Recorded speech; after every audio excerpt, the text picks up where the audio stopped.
அந்த ஊரில் ராத்திரி வந்தாலே கதவுகள் எல்லாம் சீக்கிரமா மூடப்படும். ஏன் என்ற காரணம் யாருக்கும் வெளிப்படையா சொல்ல மாட்டாங்க. அந்த ஊர்ல மீனான்னு ஒரு பெண். அவள் சின்னதா ஒரு மளிகை கடை வைத்து வாழ்க்கை நடத்திட்டு இருந்தா. அவளோட கையில ஒரே ஒரு வயது குழந்தை.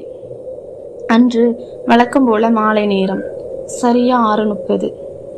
அந்த நேரம் வந்தாலே மீனாவுக்கு விளக்கமில்லாத ஒரு பயம். அவள் கடை திண்ணையில் நின்று குழந்தைக்கு உணவு ஊட்டி கொண்டிருந்தாள். அப்போ இருந்த ஒரு குரல், உள்ளே போ. என்னன்னு தெரியல, ஆனா பயம். உடனே குழந்தைய தூக்கிக்கிட்டு கடைக்குள்ள போய் உணவு ஊட்ட ஆரம்பிச்சாள். அப்போதான் யாரோ நடந்து வர்ற மாதிரி ஒவ்வொரு அடியும் அவளால் உணர முடிஞ்சது. ஜாமான் வாங்க வர்றவங்களா அப்படின்னு திரும்பி பார்த்தா அங்கே ஒரு உருவம். வெள்ளை சேலை, முகம் தெரியல, ஆனா குளிர் எலும்புக்குள்ள ஊடுருவு மாதிரி மீனாவின் உடல் முழுக்க சிலிர்த்து போனது.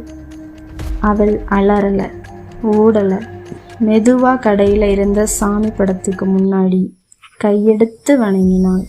பக்கத்தில் இருந்த திருநீரை எடுத்து நெற்றியில் பூசிக்கிட்டாள். அந்த நிமிடம் அந்த உருவம் மெதுவாக கடையை விட்டு வெளியேறியது. ஆனா பயம் குறையல. நடுங்கிய கையால மீனா கணவருக்கு ஃபோன் பண்ணினாள்.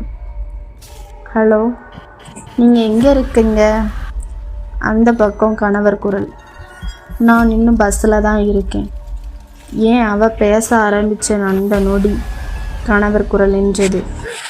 அதுக்கு பதிலா ஒரு கனமான பெண் குரல், மெதுவா, குளிர்ச்சியா. அவளை பார்க்காதே. மீனாவின் இரத்தம் நொடியில் உறைந்து போனது. அந்த நேரம் அந்த வெள்ளை சேலை உருவம் மீண்டும் கடைக்குள்ள, இப்போது தரையில் கால்படாமல் நின்றது. முகத்தை மூடி குழந்தையை பார்த்தபடி, இது ஏன் குழந்தைன்னு கிசுகிசுத்தது.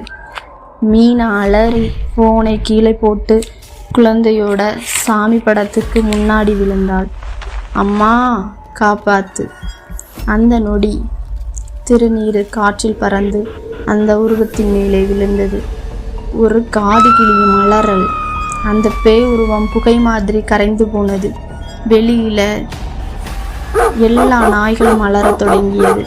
அடுத்த நொடி ஃபோன்ல மீண்டும் கணவர் குரல். மீனா, என்னாச்சு?